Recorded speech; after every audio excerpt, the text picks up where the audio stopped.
এই চ্যানেলটা নতুন, যদি ভিডিওটা ভালো লাগে লাইক কমেন্ট শেয়ার করে দেবেন, পাশে থাকবেন।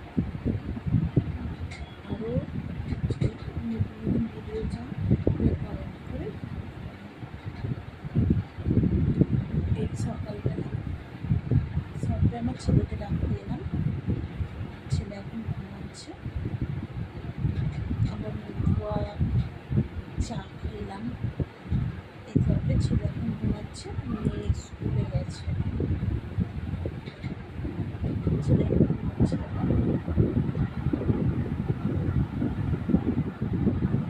ও রাত্রি জেগে এখন ঘুমাচ্ছে। রাত রাত জেগে প্রতিদিন রাত জেগে। আচ্ছা, এটা কেন হয় তোমরা যদি নিশ্চয়ই জানো,